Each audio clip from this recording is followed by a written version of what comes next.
बता सर, हम लोग स्कूटी से आगे आ रहे थे, एक जो कारेली बाग चौराहे पे चौकड़ी पे आप देखेंगे कि गड्ढा हुआ है। और हम लोग जब राइट लेने का स्पेस था, उस टाइम एक स्कूटी थी और एक कार था। उसके बाद जैसे ही हम लोग अंदर घुसे तो कार छू गई और एयर बैग खुल गया। जैसे एयर बैग खुला, कुछ आगे का दिखा नहीं और गाड़ी अपने आप ही डीरेल हो गई। कितनी स्पीड में थी गाड़ी? 50 की स्पीड में तो आराम से थे। सात बंदे थे ही नहीं उस टाइम, एक स्कूटी थी और एक कार थी, बंदे तो वहाँ पे थे ही नहीं। वही तो बात है, मुझे कुछ आइडिया नहीं। उसके बाद हमें सीधे जगह कुछ पता ही नहीं चला क्या हुआ। सूरज के घर अपने पार्टी किया था? नहीं, कुछ नहीं किया था। सीधे वहाँ से निकल उसको छोड़ा था, होलिका दहन के लिए हम लोग गए थे। तो आपने दारू किया था? नहीं, कुछ नहीं किया था मैंने। गांजा कहाँ लिया था? सर मैंने कहीं कुछ नहीं किया था। और क्या कितने जब बताया आपको? आप लोग? सर मुझे अभी जस्ट पता चला और मुझे कोई आइडिया कल तक नहीं था, क्योंकि मुझे बताया गया था, मुझे पता नहीं था। लेकिन मुझे आज सर ने बताया कि एक लोग की डेथ हो गई है और कुछ लोग इंजर्ड हैं। और ऐसा दुख मनाने का ऐसा कुछ नहीं सर। मैं सबसे पहले उनकी फैमिली से मिलना चाहूंगा, क्योंकि मेरी गलती है। अगर वो चाहेंगे कि जो वो चाहेंगे वही होना चाहिए। अपने पिताजी क्या करते हैं? सर मेरे पिताजी बिजनेसमैन है। कहाँ पे? वो बनारस में ही है। क्या बिजनेस है? हम लोग का नल का बिजनेस है। नल का बिजनेस।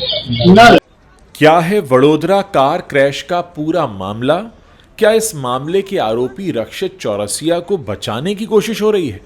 एक्सीडेंट के बाद कार से निकलते समय वो ओम नमः शिवाय क्यों चिल्लाया?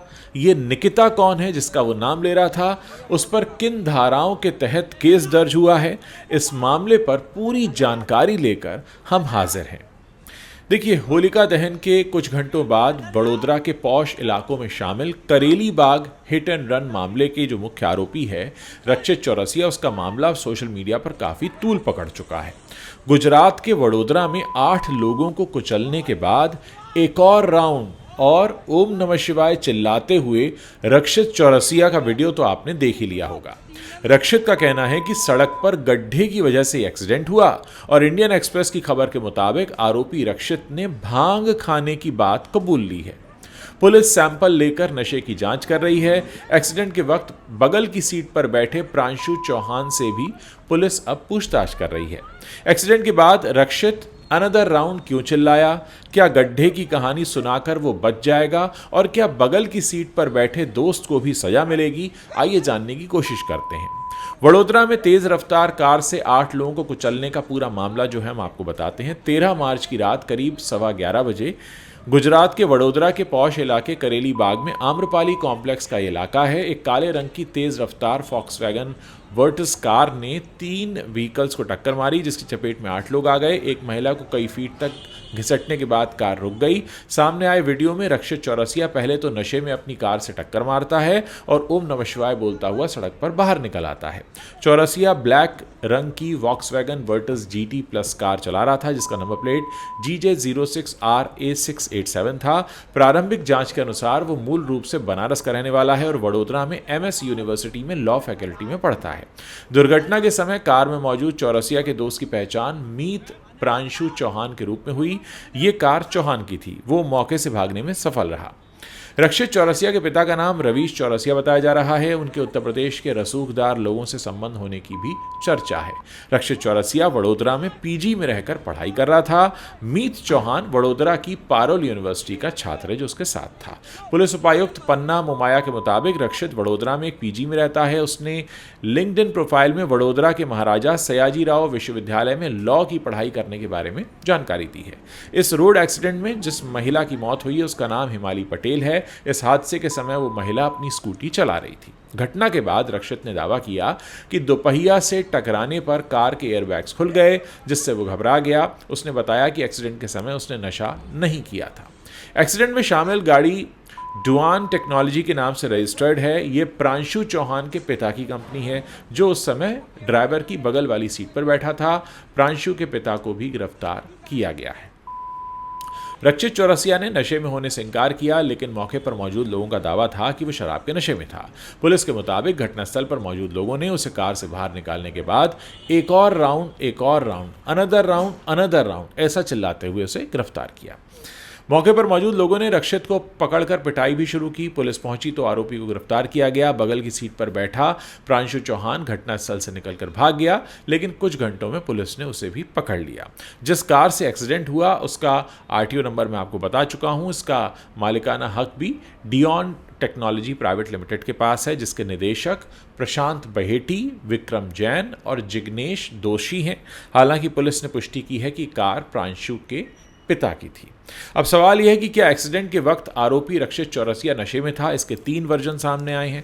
पुलिस का वर्जन यह है कि वडोदरा जोन 4 की डीसीपी पन्ना मोमाया ने बताया कि एक्सीडेंट के बाद पुलिस ने दोनों आरोपियों की जांच के लिए ब्लड सैंपल लिए और रैपिड टेस्ट में पता चला कि दोनों ने होलिका दहन के दिन ड्रग्स लिया था। मेडिकल टेस्ट कराया गया है, रिपोर्ट जल्द सामने आएगी। पुलिस का यह भी कहना है कि रक्षित ने बयान में भांग पीने की बात कबूल की है। उसने अपने दोस्तों के साथ हादसे के कुछ घंटों पहले भांग पी थी। वडोदरा के पुलिस कमिश्नर नरसिम्हा कुमार बताते हैं कि पुलिस अधिकारी और फॉरेंसिक एक्सपर्ट्स जांच कर रहे हैं। ये पता लगाने के लिए मेडिकल टेस्ट जरूरी है कि क्या वो शराब या किसी अन्य पदार्थ के नशे में थे। आरोपी का वर्जन इस मामले में यह है कि वो उसने मीडिया को बताया है कि मैं 50 किलोमीटर प्रति घंटे की रफ्तार से कार चला रहा था, तभी सड़क पर गड्ढों की वजह से मेरा कंट्रोल खो गया, इस वजह से हादसा हुआ। मैं नशे में नहीं था। मैं मृतक के परिवार से मिलना चाहता हूं क्योंकि गलती मेरी थी। वो जो चाहते हैं वही होना चाहिए। मैंने कोई पार्टी नहीं की। मैं होलिका दहन के लिए गया था और नशे में नहीं था। जबकि स्थानीय समाचार पत्र का वर्जन यह है कि आरोपी ने दुर्घटना के बाद कार की खिड़की से सड़क पर एक इंपोर्टेड वोडका की बोतल फेंकी थी। बोतल स्वीडिश थी और सड़क के डिवाइडर से टकरा गई थी। ये किसी के शराब परमिट पर बेची गई कोई बोतल थी। पुलिस ने ब्लड सैंपल लेकर जांच के लिए भेज दिए हैं। जल्द ही पता लग जाएगा कि आरोपी नशे में था या नहीं और उसने किस तरह का नशा किया था। सवाल यह भी है कि एक्सीडेंट के बाद आरोपी क्यों चिल्लाया एक और राउंड और ओम नमः शिवाय। जवाब यह है कि एक्सीडेंट के बाद रक्षित ने जोर जोर से चिल्लाकर 3 चीजें कहीं, अनदर राउंड, निकिता और ओम नमः शिवाय। जब रक्षित से चिल्लाने के बारे में सवाल किया गया तो उसने कहा कि वहां कई सारे लोग थे, वो उन्हें दूर भगाने के लिए चिल्ला रहा था। कार चला रहा आरोपी रक्षित बाहर निकलते ही अनदर राउंड चिल्लाता रहा, जिसको देखकर लोग हैरान हो गए। निकिता उसने नाम लिया तो निकिता नाम की लड़की को लेकर सवाल पूछा गया तो रक्षित ने कहा कि मैं बहुत घबराया हुआ था, इसीलिए लड़की का नाम मुंह से निकल गया, ये लड़की कोई है नहीं। हालांकि जिस तरह से रक्षित ने रैंडम नाम लिए और बिहेवियर दिखाया वो आमतौर पर नशे में धुत होने के लक्षण हैं। भांग, गांजा और शराब का प्रमुख लक्षण यही है कि खुद पर कंट्रोल नहीं रहता और व्यक्ति क्या बोल रहा है और क्या कर रहा है उसमें कोई समन्वय नहीं दिखता। रक्षित ने अपने सोशल मीडिया प्रोफाइल पर महादेव की तस्वीर लगा रखी है। नशे में व्यक्ति की भावनाएं अतिरंजित या अप्रत्याशित भी हो सकती हैं, इसीलिए रक्षित ने भी ओम नमः शिवाय बोलना शुरू कर दिया। या हो ये भी सकता है कि उसके दिमाग में कहीं ये बात हो कि शायद ऐसे धार्मिक नारे लगाने से भीड़ उसे पीटेगी नहीं और वो वहां से आसानी से बच निकलेगा। आरोपी पर अब किन धाराओं में केस दर्ज हुआ और कितनी सजा मिल सकती है? तो वडोदरा पुलिस ने आरोपी के खिलाफ बीएनएस की धारा 105, 281, 125A, 125B, 324(5) और मोटर वाहन अधिनियम 1988 के सेक्शन 177 और 184 के तहत केस दर्ज किया है। ये drink and drive, hit and run और गैर इरादतन हत्या से जुड़ी धाराएं हैं। धारा 105 गैर इरादतन हत्या के आरोपियों पर लगाई जाती है। गैर इरादतन हत्या का मतलब जब आरोपी का मर्डर करने का पहले से कोई प्लान नहीं होता, लेकिन जब वो अपराध करता है तो उसे इसकी जानकारी होती है कि इससे मौत हो सकती है। धारा 105 गैर जमानती है, यानी पुलिस बिना किसी वारंट के आरोपी को गिरफ्तार कर सकती है। इस मामले में पुलिस बेल नहीं दे सकती, हालांकि कोर्ट से बेल मिल जाती है। इसके तहत दोषी माने जाने पर कम से कम 5 साल की सजा या उम्र कैद तक हो सकती है। साथ ही इसमें अपराध की गंभीरता को देखते हुए जुर्माना भी लगाया जाता है। धारा 281, 281 जो कोई व्यक्ति सार्वजनिक रास्तों पर इतनी लापरवाही से गाड़ी चलाता है कि किसी इंसान की जान को खतरा हो सकता है, तो इस धारा में केस दर्ज होता है। इसके तहत 6 महीने की जेल, 1000 रुपए का जुर्माना या दोनों हो सकते हैं। धारा 125A और 125B जो बीएनएस की धारा 125 के तहत जो सजा है वो अपराध की गंभीरता पर निर्भर करती है। 125A के तहत अगर किसी व्यक्ति को मामूली चोट लगती है तो दोषी पाए जाने वाले व्यक्ति को 6 महीने की कैद या 5000 रुपए जुर्माना या दोनों हो सकते हैं। 125B के तहत किसी व्यक्ति को गंभीर चोट लगने पर दोषी को 3 साल तक की कैद या 10,000 रुपए तक का जुर्माना या दोनों हो सकते हैं।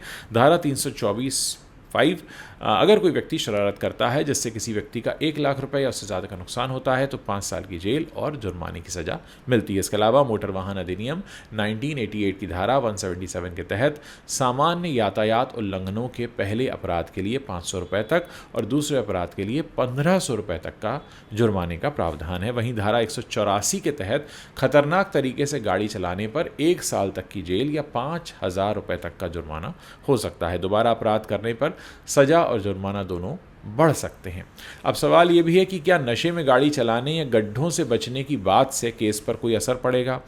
तो देखिए, सुप्रीम कोर्ट के एक सीनियर एडवोकेट हैं अश्विनी दुबे, उनसे दैनिक भास्कर ने बात की तो उन्होंने बताया कि आरोपी ने भले ही किसी भी तरह का नशा किया हो, इससे उसे सज़ा में राहत नहीं मिल सकती, बल्कि अगर वो नशे में गाड़ी चला रहे थे तो उनकी सज़ा बढ़ जाएगी। उन्होंने किस तरह का नशा किया था और उन्हें ये किस तरह मिला, आरोपी ने एक्सीडेंट के बाद जिस तरह से गाड़ी से बाहर निकल कर तमाशा किया, उससे साफ जाहिर है कि वो असक्षम लोगों की कैटेगरी में नहीं आता, वो शारीरिक और मानसिक दोनों तरह से स्वस्थ है। कहा यह भी जाता है कि सड़क पर गड्ढे, स्लो स्पीड और एयरबैग्स का बहाना बनाकर आरोपी बच नहीं सकता, क्योंकि सीसीटीवी फुटेज में गाड़ी की तेज रफ्तार साफ दिख रही है। जो ड्राइवर गड्ढे से टकराकर अपनी गाड़ी का कंट्रोल खो देते हैं वो पूरी तरह से निर्दोष हो सकते हैं, लेकिन जो ड्राइवर गड्ढे से बचने के लिए गाड़ी मोड़ते हैं वो मुख्य रूप से दोषी हो जाते हैं। हालांकि इस मामले में पुलिस की जाँच के बाद ही हालत साफ होगी कि क्या हुआ था। अगर पुलिस ने ठीक तरीके से जांच नहीं की, सारे सबूत इकट्ठा नहीं किए, तो आरोपी की थ्योरी मजबूत हो जाएगी और उसे कम सज़ा मिलेगी। वैसे भी जिस तरह पुलिस मैनुअल को दरकिनार करके आरोपी खुलेआम इंटरव्यू दे रहा है, अपना पक्ष रख रहा है, उससे संकेत मिल रहे हैं कि उसे बचाने का रास्ता निकाला जाने लगा है। ये भी एक बड़ी अजीब सी बात है कि वो जो आरोपी है वो बाकायदा मीडिया को इंटरव्यू दे रहा है। सवाल ये है कि प्रांशु चौहान जिनकी कार है और उनके पिता पर भी केस दर्ज हो सकता है, क्योंकि कार उन्हीं की थी। ऐसे मामलों में अगर कार मालिक दुर्घटना या घटना के समय कार में मौजूद नहीं था तो भी कार मालिक को आरोपी की साजिश में शामिल माना जाएगा। अगर ये साबित हो जाता है कि उसे पता था कि कार ले जाना वाला व्यक्ति कोई अपराध या दुर्घटना करने जा रहा है, तब कार मालिक पर साजिश में शामिल होने का आरोप लगाया जाएगा। ऐसे में कार मालिक पर मोटर वाहन की अधिनियम 1988 की धारा 161 के तहत केस दर्ज हो सकता है। अगर कार के मालिक को जानकारी नहीं है कि कार चालक उसकी कार से किसी व्यक्ति की दुर्घटना करेगा, तो ऐसे में कार मालिक की कोई जिम्मेदारी होती नहीं है। पुलिस सिर्फ उसे नोटिस भेजकर पूछताछ के लिए बुला सकती है। पुलिस उससे वाहन के बारे में पूछताछ करेगी और अगर कार के पेपर कंप्लीट नहीं है तो 5000 रुपये तक का जुर्माना हो सकता है। लेकिन ये जो प्रांशु चौहान है, ये हादसे के वक्त कार में ही मौजूद था, इसलिए उस पर गैर इरादतन हत्या का केस दर्ज हो सकता है। हालांकि प्रांशु और उसके पिता पर कोर्ट में सारे सबूत सामने आने के बाद ही सज़ा सुनाई जाएगी। अब सवाल ये है कि इस मामले में आगे होगा क्या। तो देखिए, वडोदरा पुलिस ने सुरेश भारवाड़ को भी पूछताछ के लिए बुलाया है। घटना से पहले सुरेश भारवाड़ रक्षित और प्रांशु के साथ था। घटना से पहले उनके साथ मौजूद सभी लोगों से पूछताछ के लिए पुलिस ने 2 टीमें बनाई हैं। अस्पताल में भर्ती घायलों से भी बयान लिए जाएंगे और जो 3 लोग गंभीर रूप से घायल हैं उनकी हालत पर भी पुलिस नज़र बनाए हुए है। सारे सबूत इकट्ठा होने के बाद गवाहों से बयान जुटाए जाएंगे और फिर पुलिस आरोपी को कोर्ट में पेश करेगी, जिसके बाद अपराध की गंभीरता को देखते हुए सजा सुनाई जाएगी। लेकिन एक बहुत बड़ा सवाल यहाँ पर खड़ा हुआ है और वो सवाल ये है कि आखिर ओम नमः शिवाय चिल्लाने की क्या ज़रूरत थी? क्या इस मामले को राजनीतिक रंग दिया जा सकता है? साथ ही ये भी कि ये जो आरोपी है रक्षित चौरसिया, इसके पिता का बनारस में नल बनाने का कारोबार है और ये भी कहा जाता है कि उत्तर प्रदेश में बड़े रसूखदार लोगों से उससे संबंध हैं। तो क्या किसी तरीके का राजनीतिक इस्तेमाल किया जाएगा? आपको याद होगा पुणे पोर्शे केस में क्या हुआ था। वहाँ भी घटना के तुरंत बाद जो आरोपी था उसको देखने के लिए स्थानीय एमएलए पहुंच गए थे और उसे पुलिस स्टेशन में पिज़्ज़ा भी खिलाया गया था। और पहली बार तो क्योंकि वो नाबालिग था तो उसे निबंध लिखने की सज़ा दी गई थी, जबकि मामला बहुत गंभीर था। 2 युवा लोगों की उसमें जान गई थी। देखते हैं ये पूरा मामला किस तरह से आगे बढ़ता है, क्या इसमें भी कोई राजनीति होती है। ये तमाम बातें जिन पर नज़र रखने की ज़रूरत है। उम्मीद है इस वीडियो के ज़रिए आप इस पूरे केस को समझ गए होंगे और अगर वीडियो पसंद आया हो तो इसे आप अपने दोस्तों के साथ शेयर करना मत भूलिएगा।